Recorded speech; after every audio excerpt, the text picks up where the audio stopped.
Vamos a la siguiente parte de la videoclase con relación a hipertensión arterial sistémica en cuanto a su tratamiento.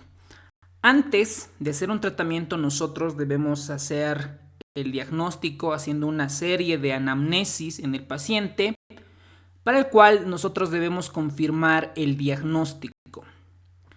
Para esto, nosotros vamos a hacer hincapié en identificar factores de riesgo para enfermedad cardiovascular, buscar causas secundarias de hipertensión arterial, sobre todo la parte renal, la parte de suprarrenales, coartación de aorta y dependiendo de la edad buscando esas causas. En la clínica, el mayor porcentaje suele estar oligoasintomático, es decir, no tiene síntomas. En las mañanas, en algún cierto porcentaje pueden presentar cefalea. Esta cefalea solo se presenta cuando hay una hipertensión arterial intensa, la presión arterial está muy elevada. Suele ser esta cefalea por las mañanas y que se caracteriza en la región occipital. También puede acompañarse de mareos, palpitaciones, fatiga e impotencia. Cuando nosotros tomamos la presión arterial, el paciente debe de estar sentado o sentada, ¿ok? Se recomienda tomar una presión arterial cuando esté en bipedestación y en sentado. Debe de esperar por lo menos 5 minutos para que él esté tranquilo en una sala privada con una temperatura normal, todo con el objetivo de no alterar el sistema nervioso simpático. Se debe tomar 2 mediciones y además debe tener ciertas características. El centro del manguito debe estar al nivel del corazón, ¿ok? Se toma en ambos brazos y la anchura debe corresponder aproximadamente el 40% del brazo y con una circunferencia del brazo del 80%. Y con la velocidad que se va a desinflar el manguito es aproximadamente de 2 milímetros por segundo y ahí se va a escuchar los latidos para identificar la presión arterial sistólica tanto diastólica. Dentro de la anamnesis nosotros debemos destacar ciertos aspectos sobresalientes, como por ejemplo, ¿cuánto tiempo tiene hipertensión o recién se lo va a diagnosticar?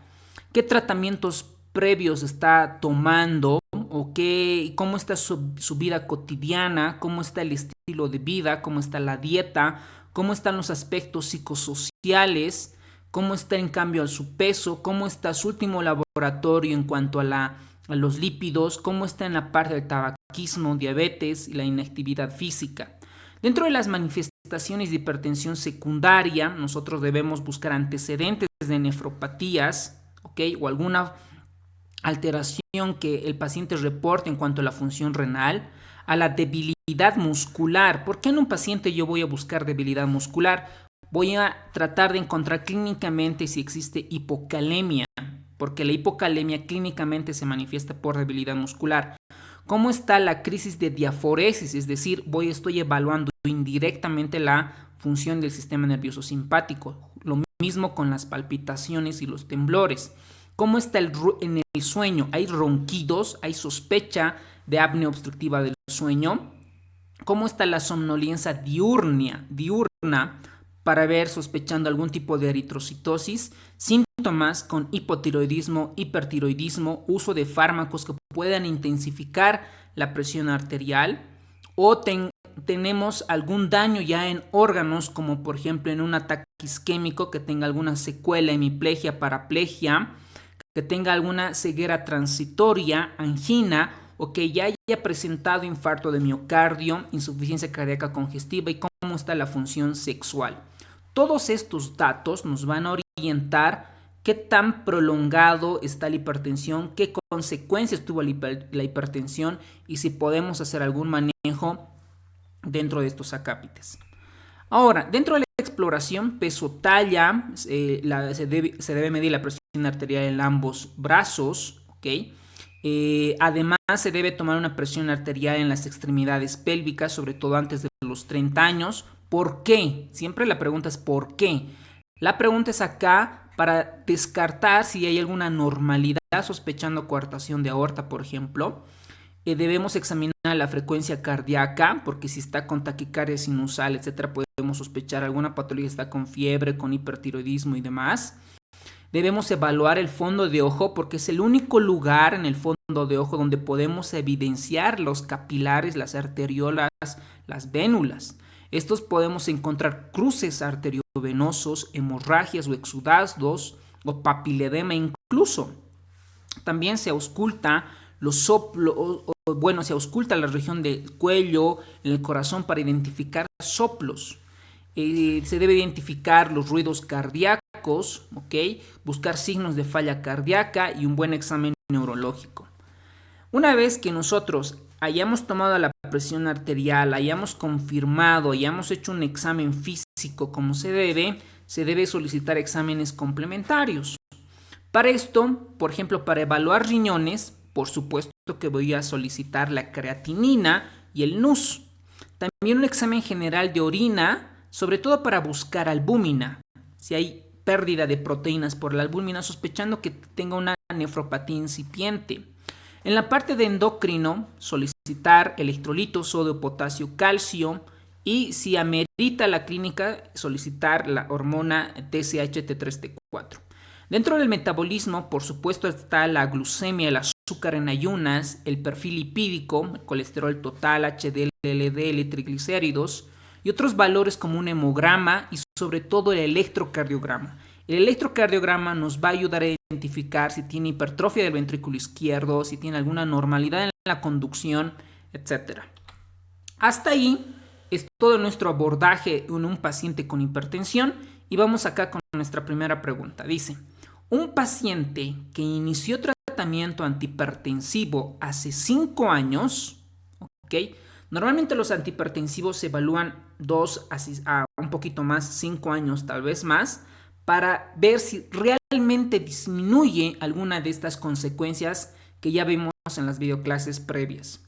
Entonces acá nos dicen, hace 5 años, ¿en qué porcentaje disminuye la cardiopatía congestiva?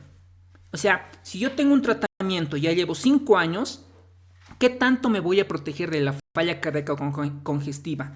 Lo mismo hay para enfermedad cerebrovascular, para cardiopatía isquémica y para la enfermedad renal. Para eso, lo que el libro de Harrison y las guías y la evidencia lo que nos menciona es que el tratamiento disminuye la presión arterial sistólica de 10 a 12 milímetros de mercurio y la diastólica de 5 a 6. Puntos importantes, datos muy importantes. Por ejemplo, este tratamiento por lo menos a 5 años disminuye el riesgo de 35 al 40% de apoplejía, del 12 al 16% de cardiopatía congestiva, por lo menos en un tratamiento de 5 años. Entonces estos datos, estos porcentajes son posibles preguntas de examen porque son datos importantes para saber en qué porcentaje disminuye el tratamiento. Ahora, el tratamiento farmacológico pues se realiza a todo paciente con más de 140, 190 de presión arterial y todos, independientemente de qué etapa estén de hipertensión, se debe realizar el tratamiento no farmacológico. Entonces acá la respuesta para cardiopatía congestiva es del 12 al 16%. Lo mismo hay unos datos para enfermedad cerebrovascular, para enfermedad renal y demás. Ahora vamos. El tratamiento no farmacológico vamos a ver ahora. Son modificaciones del estilo de vida para controlar la hipertensión, excepto una de estas no es concepto. No es estilo de modificación. Disminución del índice de masa corporal de 25, disminución en el consumo de sal, de cloruro de sodio, menos de 6 gramos, realizar una dieta DASH, un consumo menos o igual de 2 copas al día de alcohol, acá le falta alcohol, en varones, y realizar ejercicio como pesas por lo menos de 20 minutos día. Una de estas no corresponde para el manejo en cuanto a las modificaciones del estilo de vida. Dentro del tratamiento no farmacológico, este cuadro de Harrison resume perfectamente el manejo. Disminución de peso por lo menos hasta alcanzar y conservar un índice de masa corporal menos de 25. Interesante. Disminución de consumo de sal, 6 gramos de cloruro de sodio. Porque hay otro punto de corte para solo sodio, que es un poco menos. Cuidado confundirse con ese valor. Adaptar un plan dietético de dieta tipo DASH. Eso hay un artículo interesante donde aplica toda la serie de los pasos para aplicar, cuánto tiempo y cuál es el beneficio, etc. La moderación en el consumo de bebidas alcohólicas. Esto es importante. Si bien el consumo de alcohol a menor cantidad tiene un efecto protector, pero cuando ya se pasa, hablando de la curva J, aumenta el riesgo para la hipertensión arterial. Por eso es que se recomienda menos o igual a 2 copas día en varones o menos o igual a una copa en día en las damas. Esto no es acumulativo, por supuesto, y es un tema muy debatible para ver si en un fin de semana, un sábado por la noche puedo, en este caso, si yo tengo 5 días, podría beber por lo menos 10 copas. Eso es un tema que los dejo para investigar y los resultados son muy interesantes. Ahora, ¿qué va con la actividad física? La actividad física, lo que se recomienda es una actividad física aeróbica, ¿ok? Aeróbica, como trotar, nadar, bicicleta, etc.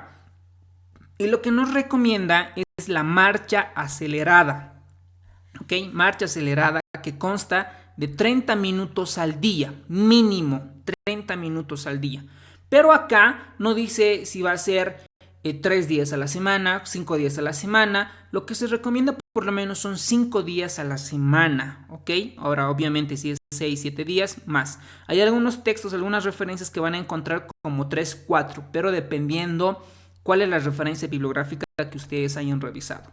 Esto es un resumen, por ejemplo, del Colegio Americano de Cardiología, donde a cada una de estas variables le da cierta recomendación y qué tanto reduce la presión arterial sistólica. Por ejemplo, miren, la pérdida de peso, cuando tengas en estos valores en índice de masa corporal, en estos rangos, la reducción de la presión arterial puede ir incluso de 5 a 20 milímetros de mercurio. Miren, a comparación de las demás variables, esta es la pérdida de peso, la que más disminuye la presión arterial. Por ejemplo, le da un valor por cada 10 kilogramos perdidos, puede ser que se vaya a disminuir estos valores de presión arterial. Seguido de la dieta DASH es que reduce la presión arterial entre un 8 y 14 milímetros de mercurio. Como tercero va la reducción del consumo de sodio, menos de 2.4 de sodio, o como habíamos comentado en el libro de Harrison, menos de 6 gramos de cloruro de sodio. Disminuye la presión arterial de 2 a 8 milímetros de mercurio. Lo mismo pasa con la actividad física, que disminuye de 4 a 9 milímetros de mercurio. Aquí recomiendan igual lo mismo, una actividad física aeróbica como caminar por lo menos 30 minutos al día y la mayoría de los días a la semana. No nos dicen acá 1, 2, 3, 4, o sea, asumimos de 4 a 5 a la semana. Es un intervalo pues aceptable para incluir como tratamiento no farmacológico. Lo mismo va con el consumo de alcohol. Acá no hay muchos cambios, solo que está un poco más detallado y que también disminuye la presión arterial de 2 a 4 milímetros de mercurio. Entonces, la respuesta acá, la que es excepto, la que no es modificación de estilo de vida para controlar la hipertensión, es el inciso E, porque nos dice que realizar ejercicios como pesas, o sea, no nos están diciendo que es un ejercicio aeróbico, no sé si al levantar pesas las consideran un ejercicio aeróbico, pero además que me dicen son 20 minutos al día. Por supuesto sabemos que son 30 minutos como mínimo al día, ¿vale? Ahora, vamos a entrar ahora al tratamiento farmacológico de la hipertensión, ¿ok? El farmacológico. Vamos a entrar ahora con los diuréticos, unos grandes antihipertensivos y admirables.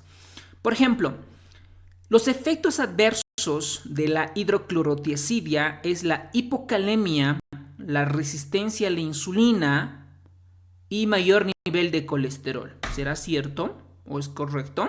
La clortalidona tiene una semivida más larga y es 2 veces más potente que la hidroclorotiazida. ¿Será correcto o incorrecto? La espironolactona está indicado en pacientes con creatinina más de 2.5. El triamtereno es un ahorrador de potasio, un diurético ahorrador de potasio. Las tiazidas son tratamiento de primera línea para la hipertensión. Vamos a ver ahora con el tratamiento antihipertensivo en esta oportunidad con la familia de los diuréticos.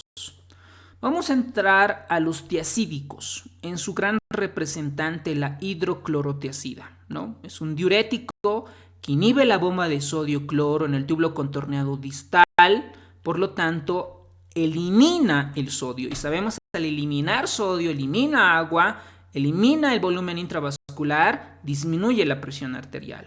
Esta hidroclorotiazida, la dosis que usamos normalmente en estos pacientitos es 6.25, pues 25 miligramos, máximo con una dosis de 50 miligramos día. ¿Por qué? Porque si nosotros damos mucho más dosis, ¿ok? Este diurético va a perder potasio, porque recuerden que inhibe la absorción de sodio y cloro, pero también va a comenzar a perder potasio, ¿ok? Comienzan a perder potasio. Por eso es un efecto adverso la hipocalemia en estos pacientes. Pero además estimula la resistencia a la insulina. Ustedes dirán, entonces ustedes analicen, en un paciente diabético o que tiene alto riesgo de padecer diabetes, ¿usar hidroclorotiazida será su mejor antihipertensivo? Analicen. Si yo les comento que el efecto adverso es ocasionar resistencia a la insulina, mucho más aumentan los niveles de colesterol, mucho más si es dislipidémico, ¿ok? Hay otro tiazídico que es la clortalidona, que tiene una vida media mucho más larga. Por ejemplo, esto tiene hasta 24 horas, pero la clortalidona tiene hasta 60, tiene una vida mucho más larga y es mucho más potente que la hidroclorotiazida, de 1.5 a 2 veces más. Pero por supuesto que también los efectos adversos son importantes. Y ustedes, como van a ver en diversos estudios americanos, europeos, como en el JAMA, etc., hay comparaciones de cuál es mejor, la hidroclorotiazida o la clortalidona. Entonces ya les adelanto que no hay mucha diferencia en los estudios, en los ensayos clínicos aleatorizados. ¿Okay? Vamos a entrar a otro tipo de diurético que son los ahorradores de potasio. Tenemos la espironolactona, la amilorida, el triamtereno. Estos son diuréticos que pues se están indicados en pacientes que tienen tendencia a la hipocalemia, que realmente baja su potasio, y podemos usar estos tratamientos. Recuerden que la espironolactona, este diurético, no solamente es como antihipertensivo, que también está indicado como hace el remodelamiento del ventrículo izquierdo, sobre todo en hipertrofia ventricular izquierda, en un postinfarto agudo de miocardio. Ahora, los diuréticos tipo ASA. Estos diuréticos tipo ASA actúan como antagonistas o en el cotransportador de sodio-cloro, en el sodio-potasio 2-cloro. Esto en el ASA de Henle. Es un diurético potente a comparación de otros, como por ejemplo acá tenemos la furosemida, la toracemida y demás medicamentos que van a estar indicados principalmente en pacientes que tengan una creatinina más de 2.5 o que tengan una tasa de filtrado glomerular menos de 30. ¿Por qué?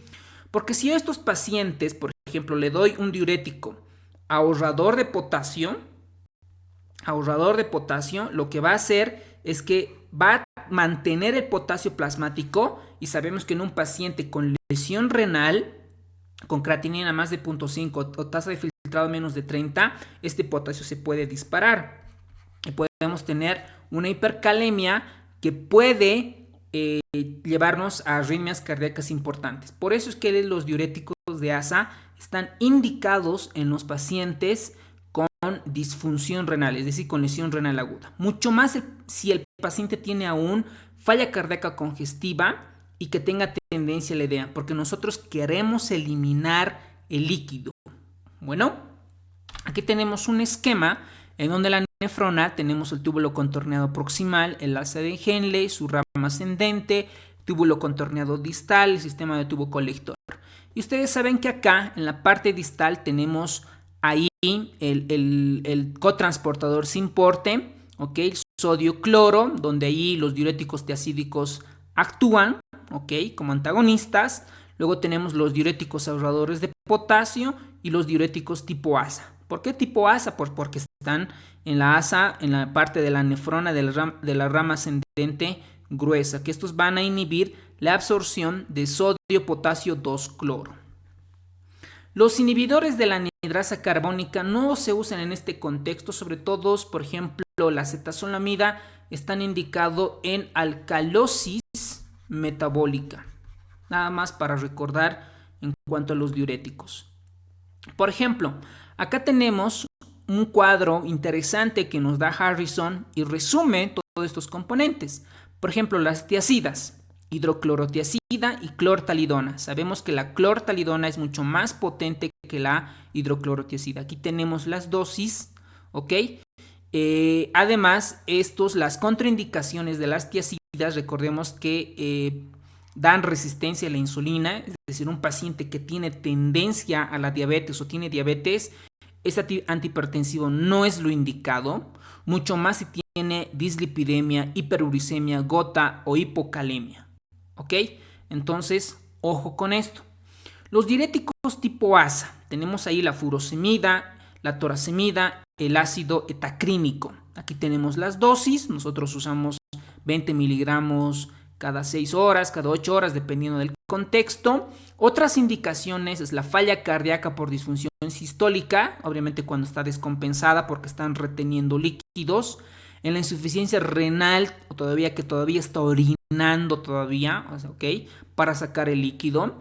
En las contraindicaciones o tener aspectos o cautela, cuidado en el manejo son pacientes con diabetes, dislipidemia, hiperuricemia, gota e hipocalemia. Bueno, los antagonistas de la aldosterona, la espironolactona, la eplerenona, estos también están indicados en falla cardíaca por disfunción sistólica, sobre todo por lo que les comentaba el remodelamiento cardíaco. También están indicados en aldosteronismo primario. ¿Ok? Lo único que se debe tener cuidado es que pacientes con insuficiencia renal, como no pueden eliminar potasio y aparte ahorra potasio, ¿ok? Entonces no va a eliminar ese potasio por el efecto de la aldosterona, pues podemos incrementar esta hipercalemia, ¿ok? Y la hipercalemia nos da trastornos de arritmias cardíacas. Los diuréticos que retienen potasio, la amiloride, el triamtereno, por ejemplo, estos hay que tener mucho cuidado, lo mismo en hipercalemia e insuficiencia renal, por lo mismo, cuidado con el potasio. Bueno, entonces en el examen o en nuestros casos clínicos, en nuestras clases en vivo, vamos a poner ciertos casos clínicos, un paciente que es hipertenso, que tiene dislipidemia y diabetes, les van a preguntar qué medicamento no lo indicarías, pues ahí ustedes pondrán todos los diuréticos que ustedes habíamos comentado. O que tenga un paciente hipertenso, por ejemplo, un caso clínico que nos vengan que tenga 150, 100 de presión arterial, pero con un potasio de 6. Entonces, ¿qué de estos medicamentos están indicados? Entonces, yo diré furosemida, la hidroclorotiacida y demás. ¿Ok? Entonces, todo esto depende los efectos adversos para cada paciente, para cada caso clínico. Ok. Entonces, vamos a analizar esta pregunta. Los diuréticos. El efecto adverso de la hidroclorotiacida es la hipocalemia, la resistencia a la insulina y la dislipidemia. Sí. La clortalidona es mucho más potente que la hidroclorotiacida, por supuesto. El triamtereno es un ahorrador de potasio. Las tiacidas son de primera línea, por supuesto. Las tiacidas son antihipertensivos de primera línea para la hipertensión arterial, ¿ok? La espironolactona está indicada en pacientes con creatinina más de 2. Esta es la incorrecta, porque la espironolactona, recuerden que un efecto adverso es la hipercalemia, ¿ok? La hipercalemia. Entonces, si un paciente tiene una disfunción renal, va a tener aumento del potasio, entonces está contraindicado el uso de estos medicamentos. Bueno, ahora vamos a entrar a los IECAS y a los ARAS, ¿ok?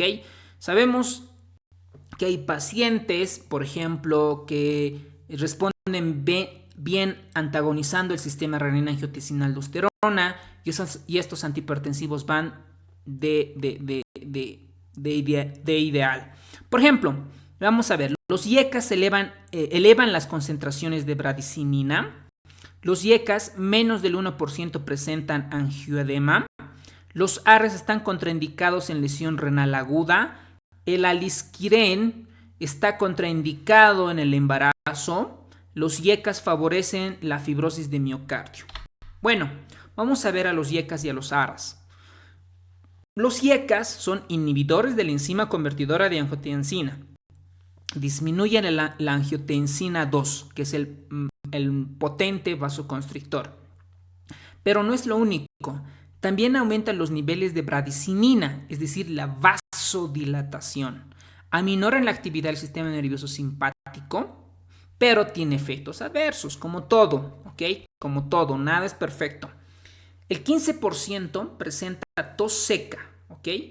15%, eso es importante porque pueden decir que pues puede ser 30%, 50%, 15% presentan tos seca. Incluso cuando uno da en Enalapril, por ejemplo, a estos pacientitos, lo que se les pregunta a las 2-3 semanas, dice, ¿cómo está la tos? ¿No? Se le va a indicar, sí, doctora, comienzo a toser frecuentemente, pero no tengo fiebre, etcétera. Entonces ya dices, no, pues tiene una reacción adversa, probablemente la Enalapril, y le debo rotar a los ARAS, ¿ok? A los ARAS.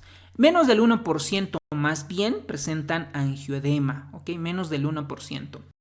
Ahora, los ARA2, ¿ok? Estos son las antagonistas, bloquea los receptores AT1, lo que lleva a potenciar los efectos del AT2, que son vasodilatadores. Ustedes saben el losartán, el valsartán y muchos medicamentos que bloquean este receptor. Pero algo importante, y lo he resaltado, es que el valsartán, por ejemplo, disminuye el riesgo de diabetes en pacientes con hipertensión. Entonces, un paciente que tiene tendencia, que es prediabético, digamos, o que tiene intolerancia a la glucosa, etcétera, yo no le voy a dar un diurético tiacídico que me favorece a la diabetes. Le voy a dar un IECA o un ARA, en este caso un ARA, y de este ARA el valsartán, que me disminuye el riesgo de diabetes mellitus. Como ustedes verán, cada antihipertensivo se adecua a cada paciente y su comorbilidad, ¿vale? Pero tiene efectos adversos. Estos medicamentos, ambos, los IECAS y los ARAS, no se pueden dar en un contexto de insuficiencia renal, mucho más si tienen estenosis de la arteria renal, como habíamos visto en la hipertensión renovascular, que hay una disfunción renal por uso de IECAS o ARAS, ¿ok? Otro dato importante es que si yo tengo un paciente, por ejemplo, con potasio de 7 miliequivalentes litro y está hipertenso, no le voy a dar un IECA y un ARA, porque este potasio puedo aumentar mucho más aún por un efecto de hipoaldosteronismo. Pues recuerden que la aldosterona no funciona y no hay quien elimine ese potasio. Bueno, excelente. Ahora, hay otro medicamento, otro antihipertensivo, que es el alisquiren, ¿ok? Alisquiren. Esto no es un antihipertensivo de primera línea porque inhibe la renina. O sea, alguien diría, pues si yo inhibo renina, ya no va a haber angiotensinógeno, angiotensina 1, 2, etcétera, ya no va a haber. Alguien diría, pero no es así. En los estudios se han demostrado que no es el más eficaz o no es mucho más eficaz que los IECAS y los ARAS. Ojo con eso. Muy bien, acá tenemos algunos ejemplos de los inhibidores de la enzima convertidora de angiotensina. Tenemos el captopril, lisinopril, ramipril, el Enalapril, que ustedes usan igual en nuestra vida diaria. Dentro de los ARAS tenemos el losartán, el valsartán, el candesartán. Estos últimos antihipertensivos geniales en los estudios han mostrado mucha superioridad en cuanto a varios desenlaces. Por ejemplo, los IECAS, otras indicaciones, por ejemplo, se dan después de presentar un infarto de miocardio. Pero alguien dirá, ¿por qué a un paciente con infarto, después que ha tenido un infarto, le voy a dar un IECA? Se da dosis bajitas, por ejemplo, en Alapril, a 2.5 miligramos día, por ejemplo, para evitar la fibrosis miocárdica, para estimular el remodelamiento del miocardio, para que se pueda remodelar. Por eso es la indicación de los IECAS, ¿ok? Por eso también está indicado en los síndromes coronarios, en la falla cardíaca congestiva y en las nefropatías, ¿ok?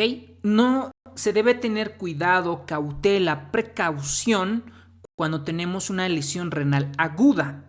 Recuerden, ¿por qué? Por el aumento del potasio, en las estenosis de ambas arterias renales, en el embarazo es una contraindicación y por supuesto en la hipercalemia.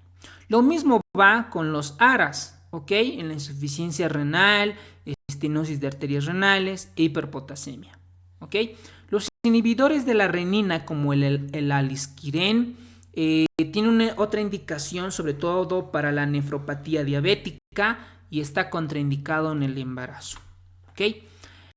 Entonces, dentro de la que es incorrecta es el inciso M, los IECAS favorecen a la fibrosis. Más bien, los IECAS protegen, ¿okay? Tiene un efecto protector, tiene un odds ratio, un riesgo relativo menos de 1, ¿ok? Porque favorece al remodelamiento del miocardio. Muy bien, vamos con los antagonistas de la aldosterona, en su gran representante, la espironolactona, ¿ok? La espironolactona principalmente está indicada en hipertensión esencial de tipo hiporreninémica, ¿ok? Con una actividad plasmática de renina baja. Recuerden que estos pacientes son retenedores de sodio, por lo tanto son dependientes de volumen intravascular, ¿ok? Son sal sensibles. En estos pacientes la espironolactona les va perfectamente bien, ¿ok? También está indicado en el aldosteronismo primario, porque sabemos que en el aldosteronismo primario lo que más funciona es la aldosterona y yo debo de antagonizar esa función para tener efectos de este medicamento. Ahora, ¿se acuerdan que los IECAS tienen un efecto en el remodelamiento? Lo mismo pasa con la espironolactona, ¿ok? Disminuye a dosis pequeñas la tasa de mortalidad y hospitalizaciones en insuficiencia cardíaca congestiva, pero tiene sus efectos adversos, sobre todo porque va como agonista a ciertas hormonas que van en juego con la ginecomastia, la impotencia y las anormalidades sexuales. Luego tenemos otro, la eplerenona, que es un antagonista selectivo de la aldosterona. Aquí tenemos algunos medicamentos antagonistas de la aldosterona como la espironolactona, eplerenona, los diuréticos que retienen potasio y la amilorida, el triamtereno. Y otras indicaciones de estos antagonistas de la aldosterona son falla cardíaca por disfunción sistólica, hiperaldosteronismo primario. Se debe tener cuidado en lesión renal, sobre todo por el potasio, ¿ok? Aquí lo que juega es el potasio. Muy bien. Ahora vamos a ver cuál es incorrecta con relación a los beta blockers, uno de los medicamentos famosos para los cardiólogos, ¿no? Los beta blockers. Esto vamos a hablar en el contexto de la hipertensión. Los beta bloqueantes, ¿okay? Los beta blockers disminuyen la presión arterial porque disminuyen el gasto cardíaco, porque disminuyen la contractilidad, la frecuencia cardíaca, disminuye el consumo de oxígeno, todos los beneficios que tienen los beta bloqueantes. Pero además inhiben la liberación de la renina, es decir, también participan en el sistema renina-angiotensina-aldosterona, ¿ok? El abetalol es uno de los los beta blockers que bloquea el receptor beta, pero además los receptores alfa periféricos. O sea, es decir, te baja el gasto cardíaco y también las resistencias vasculares periféricas. Entonces vamos a ver que estos beta blockers están indicados en hipertensos con taquicardia, ¿ok? Su efecto es mucho más potente cuando se combinan con diuréticos. Las personas con falla cardíaca se ha demostrado que disminuyen los riesgos de hospitalización y mortalidad junto con los previos antihipertensivos. Están indicados en pacientes con cardiopatías, es decir, por ejemplo, un paciente que tiene hipertensión arterial, pero además tiene cardiopatía isquémica, por ejemplo, tiene una angina estable. Entonces ahí, pues, aparte de darle otros antihipertensivos, su mejor antihipertensivo en este contexto probablemente sea un beta blocker por su comorbilidad, ¿vale? El carvedilol y el labetalol, aparte de que son beta blockers, también bloquean los receptores alfa periféricos. El nebivolol, que es uno de los medicamentos que está saliendo en boom ahora, muchos de los cardiólogos los usan para sus pacientitos, constituye una clase de antagonistas beta cardioselectivos, es decir, que no afecta tanto como los no cardioselectivos a los pulmones en el contexto, por ejemplo, de asma, que poseen acciones vasodilatadoras, ¿ok? Vasodilatadoras. Pero, por supuesto, tiene efectos adversos, hipoglicemia e hipotensión. Esta hipoglicemia, nada más se van a acordar porque había un residente que se había intoxicado con carvedilol y de repente la urgencia vino con glucosa de 20 miligramos de cilitro. Nada más para recordarles que los beta bloqueantes, un efecto adverso es la hipoglicemia por los mismos receptores que juegan, ¿no? Que están ahí jugando. Ahora, tenemos acá una tabla de Harrison que nos clasifica los cardioselectivos, no cardioselectivos y las acciones combinadas alfa y betas. ¿Cuándo yo voy a usar un cardioselectivo y un no cardioselectivo? Voy a usar cardioselectivo preferentemente porque, digamos, si el paciente tiene EPOC, tiene asma, ¿ok? Es un EPOC de difícil control o es un asma bien refractario. Entonces, si yo le doy un no selectivo, un propranolol, etcétera, porque recuerden acá, los beta 2 son broncodilatadores, ¿no? Me favorecen acá. Pero si yo antagonizo esta función, voy a exacerbar el asma y el EPOC, ¿ok? Sobre todo el asma, ¿ok? Entonces, por eso ahí me conviene utilizar cardioselectivos beta blockers, como el atenolol, el metoprolol. Bueno, los no selectivos, como por ejemplo el propranolol, se usa en hipertiroidismo porque yo voy a bloquear todos los receptores beta 1, beta 2, todo lo demás, ¿ok? O por ejemplo en las varices esofágicas, ¿no es cierto? Estos medicamentos, el atenolol, el metoprolol, también están indicados en angina, en falla cardíaca, en disfunción sistólica, en infarto de miocardio, en taquicardia sinusal y en las taquicardias ventriculares. Todo lo que tenga que ver con el corazón, el beta blocker lo protege, sobre todo de las arritmias, del infarto, de la falla cardíaca, etc. ¿En qué voy a tener cuidado?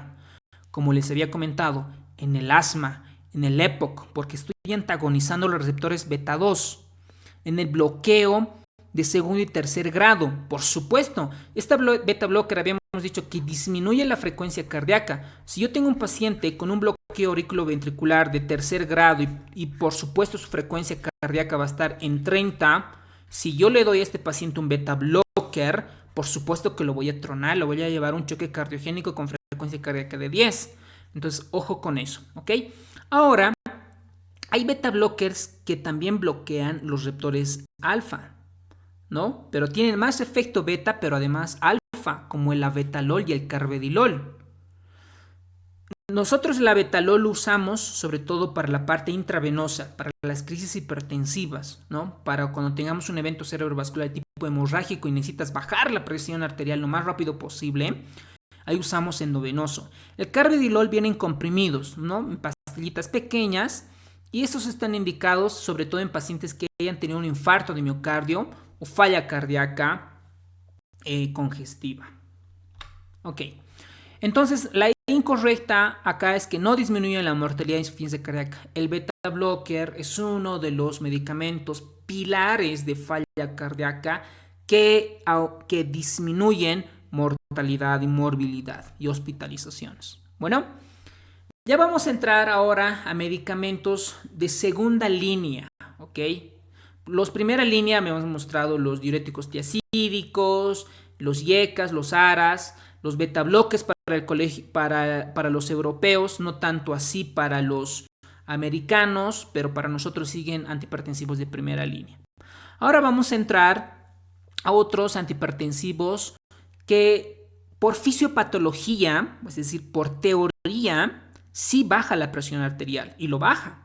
Pero cuando comparas con otros antihipertensivos, los otros antihipertensivos, los IECAs, los diuréticos tiazídicos, son mucho más eficientes y eficaces para el manejo de la hipertensión arterial. Pero eso no significa que no lo vamos a usar. Entonces depende de cada comorbilidad, de lo que tenga el paciente, vamos a estar indicando a estos antihipertensivos, ¿ok? Vamos a entrar ahora a los bloqueadores adrenérgicos alfa. Estos son antagonistas de los receptores alfa en la parte postsináptica, por lo tanto disminuyen la presión arterial al disminuir la resistencia vascular periférica. Ustedes recuerden que el gasto cardíaco en el corazoncito, ahí lo que voy a bajar la presión arterial son con los beta blockers, ¿no? Pero la resistencia vascular, aquí voy a bajar con los bloqueadores alfa adrenérgicos, ¿ok? Son antihipertensivos muy eficaces, ¿ok? Pero no ha demostrado que disminuyan la morbimortalidad cardiovascular, ¿ok? No ha demostrado.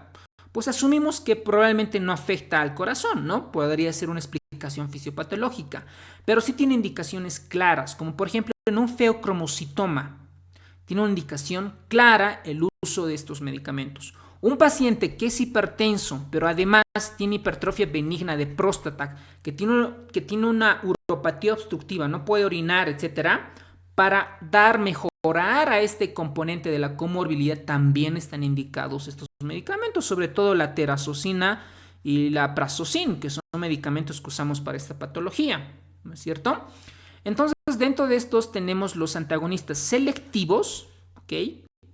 Estos, la prazosina, la doxazosina y la terazocina, también están indicados en el prostatismo.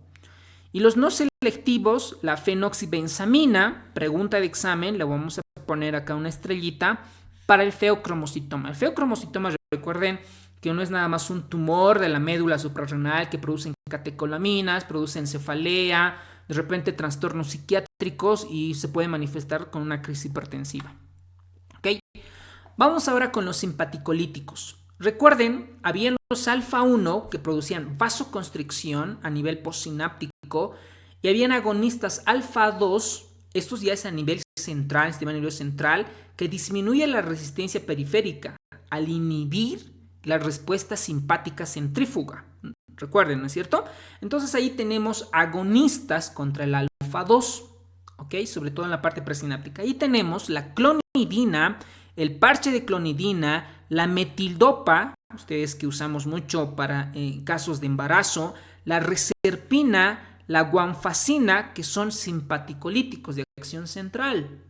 Pero, por supuesto, tiene sus efectos adversos, la somnolencia, la querostomía, la hipertensión arterial de rebote, hipotensión ortostática, disfunción sexual, ¿ok? Pero también estos antihipertensivos están indicados en sujetos con neuropatía autonómica que muestran hipertensión por denervación de vasoreceptores o por una neuropatía diabética. Bueno, los antagonistas de calcio, esto es excelente, es uno de los antihipertensivos que más me gusta usarlos porque cuando el paciente tiene lesión renal no le puedes dar IECAs porque el potasio está alto o porque necesitas que actúe ya, necesitas así al instante, etcétera. Estos medicamentos son perfectos para utilizarlos en estos contextos, ¿ok? Por ejemplo, un medicamento así súper que usamos frecuente es el famoso amlodipino, ¿no? Usamos desde 5 miligramos, 10 miligramos día sus dosis. Esta bloquea los canales lentos de calcio, ¿ok? Como no hay calcio a nivel intracelular, pues el calcio, ustedes recuerden que ayuda a la contracción miocardial, a la contracción de los músculos, ¿no es cierto? Entre la actina y miosina, tropomiosina y todo lo demás. Entonces, pues como antagoniza también la vasoconstricción, ¿ok? Aquí tenemos la clasificación de los antagonistas, la dihidropiridina y los no dihidropiridínicos. También están indicados en el contexto de infarto de miocardio, en las taquicardias supraventriculares, en la angina, pero que tener cuidado en los pacientes con bloqueo auriculoventriculares. Y ya para terminar, tenemos una de estas es incorrecta con relación a los vasodilatadores directos, ¿ok? Vasodilata, ¿ok? Tenemos también venodilatadores, por si acaso, ¿no? Hay por ejemplo, la nitroglicerina es un venodilatador, pero hay vasodilatadores que preferentemente actúan en las arterias, en las arteriolas, ¿ok? Entonces, aquí pues estamos jugando ya no con el gasto cardíaco, sino estamos jugando con la resistencia vascular periférica. Estos vasodilatadores disminuyen la resistencia periférica, por supuesto que no son tratamientos de primera línea. La hidralazina, por ejemplo, el mecanismo de acción es intensificar la función del óxido nítrico. Y el óxido nítrico sabemos que es un vasodilatador potente. Pero la hidralazina tiene un efecto adverso, que esto puede producir un síndrome similar al lupus. Similar, por lo digo similar, no es que produzca lupus como los criterios de diagnóstico, no similar al lupus, ¿ok? Pero además produce derrame pericárdico, ¿ok? Derrame pericárdico. Entonces vamos a ver que estos también funcionan como antihipertensivos. Tenemos en su gran representante la hidralazina, produce hipertricosis, derrame pericárdico, lupus similar o lupus-like, como ustedes prefieran llamarlos. Se usan en contextos en pacientes con insuficiencia renal y que sean difíciles de manejar su presión arterial, ¿ok? Ustedes se van a dar de cuenta, paciente renal que está en hemodiálisis y está hipertenso, lo más probable es que se deba a sobrecarga de volumen, ¿no? Porque está reteniendo sodio y el líquido, ¿no? Está hipertenso, es probablemente en edema pulmonar, etcétera. Pero no hay diálisis, tienes ocupado, pero necesitas bajar esa presión arterial porque si no, el riesgo de que te haga un evento vasculocerebral es alto. Entonces, ¿qué hacemos? ¿Le das diurético? No le puedes dar porque no orina a tu paciente, ¿no? ¿Le puedes dar la betalol? Sí, pero necesitas un catéter venoso central. ¿Le puedes dar nitroglicerina? Sí, pero necesitas un catéter venoso central. Y para esto, para bajarlo STAT, así, y este medicamento es la hidralazina, ¿ok? Porque actúa preferentemente en las arterias y te lo baja la presión arterial, ¿ok? Luego tenemos otro medicamento como por ejemplo el nitroprusiato. El nitroprusiato tiene varios efectos. Ustedes van a encontrar otros, nitroprusiato, la nitroglicerina y otros antihipertensivos que tienen fenómeno de robo coronario, y eso les dejo de tarea de qué se trata el fenómeno de robo coronario. ¿Ok?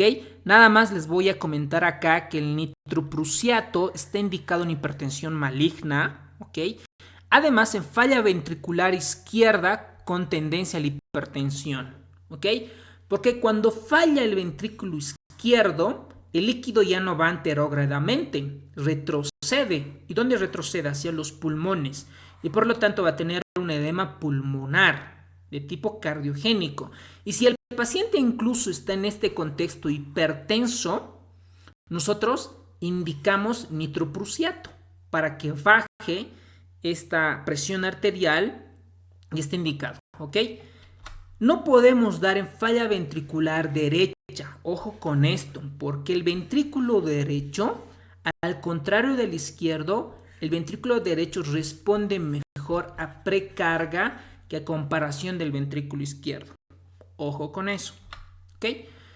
Muy bien, con eso terminamos los antihipertensivos. Si tienen alguna duda, alguna acotación, algo que ustedes hayan leído, alguna investigación, algún ensayo clínico y quieran compartir en el grupo de estudio, perfecto, bienvenido y lo debatimos y así comenzamos a retroalimentar todo el conocimiento. Recuerden que todo lo que ahorita sepas puede ser que en 3 meses te olvides y para eso nosotros necesitamos hacer repetición espaciada para evitar la curva del olvido, ¿ok?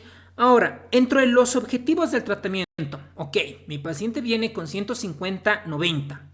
¿Cuál es el objetivo de tratamiento? Esto depende de la comorbilidad. Normalmente se recomienda una presión máxima cardiovascular sistólica menos de 135-140 y una diastólica de menos de 80. Pero en pacientes con diabetes, con enfermedad coronaria, nefropatías, Que tengan factores de riesgo cardiovascular alto, ahí está indicado un objetivo de menos 130/80. Ustedes van a leer las guías, van a repasar que para ciertas comorbilidades tienen diferentes tipos objetivos de tratamiento en cuanto a la presión arterial. Ahora hay un término, un concepto que se denomina hipertensión resistente al tratamiento. ¿Ok? ¿Cuándo se denomina resistente al tratamiento? Cuando tiene una presión arterial más de 140/90, que reciba 3 antihipertensivos o más, es decir, un IECA, un beta blocker, un diurético, que aparte de estos 3 debe de incluir un diurético, ¿ok? Ahí se dice que es hipertensión resistente al tratamiento, ¿ok? Para eso tiene otro abordaje de diagnóstico y su tratamiento, que lo vamos a ver. Y hay otro término que se denomina la pseudoresistencia. La pseudoresistencia es que normalmente cuando estos pacientes los tienes definidos, un buen porcentaje tienen pseudoresistencia porque no cumplen el tratamiento, porque siguen obesos, porque tienen apnea obstructiva del sueño, porque tienen aumento del consumo de alcohol, etcétera, etcétera. ¿Ok? Entonces aquí tienen un cuadrito, por ejemplo, en qué contextos clínicos van a elegir su antihipertensivo. No los voy a leer todos, ¿ok? Vamos a ver. Por ejemplo, en un paciente que haya tenido infarto, su medicamento de elección es un IECA beta blocker. Ustedes ahí miren, IECA como remodelador cardíaco, beta blocker para disminuir el consumo de oxígeno, los ARAs y los antagonistas de la aldosterona, ¿ok? Por ejemplo, para un paciente que tiene enfermedad renal crónica, probablemente los IECAs y los ARAs, y ya no beta blockers y demás, ¿ok? Para un paciente que tiene cualquier trastorno cardíaco, por ejemplo, un paciente que tiene fibrilación auricular, preferentemente su beta blocker y su calcio antagonista no dihidropiridínico. Bueno, acá tenemos otras comorbilidades. Por ejemplo, un paciente que tiene hiperplasia prostática benigna, probablemente sea un bloqueador alfa. Que tengan hipertiroidismo, un beta blocker no cardioselectivo, probablemente. Si tiene migraña, un beta blocker. Osteoporosis, un diurético tiacídico. Si tiene además síndrome de Raynaud, ¿ok? Un calcio antagonista. Entonces, como ustedes verán, el antihipertensivo ideal depende al paciente de sus comorbilidades. ¿Ok? Muy bien. Objetivos de tratamiento ya habíamos comentado. ¿Ok? En los ancianitos el objetivo se espera un poquito más alto. ¿Ok? Sobre todo menos de 150/90 para la población general de 80 años o más. ¿Ok? Porque ustedes se van a dar de cuenta cuando se le da mucho tratamiento antihipertensivo a los abuelitos, a las personas adultos mayores, ya tienen mareos.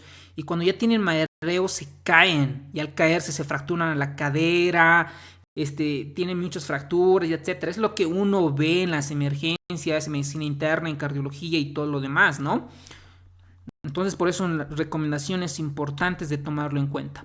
La hipertensión maligna, pues no es nada más que un aumento repentino de la presión arterial, es súbito. Lo que llama la atención es que incluye una vasculitis necrosante difusa, hay un depósito de fibrina en las paredes, puede haber retinopatía progresiva con hemorragias, exudados, papiledema, una disfunción renal con proteinuria, anemia hemolítica microangiopática porque esa vasoconstricción revienta los glóbulos rojos y crea una encefalopatía, etcétera, etcétera. Acá tenemos los medicamentos en emergencias por hipertensión, que esto hay otra videoclase mucho más amplia, explicadamente ampliamente en lo que es el fenómeno de crisis hipertensiva mal llamada, porque actualmente se llama hipertensión aguda severa, ¿ok? Aquí tenemos todos los fármacos que están indicados, ¿ok? Muy bien, con esto vamos a terminar que la hipertensión resistente ya habíamos comentado que es una hipertensión que debe incluir 3 fármacos, uno de ellos debe ser un diurético, el tratamiento es una simpatectomía, ¿ok? Se debe confirmar y dar tratamiento correspondiente. Aquí tenemos un cuadrito de un resumen de los agonistas de los alfa 2, alfa 1, beta 1, beta 2 y los antagonistas que esto está resumido. Y más bien, muchas gracias por ver esta clase de los antihipertensivos y cualquier duda, consulta, pues lo hacemos en nuestro grupo de estudio. Y muchas gracias.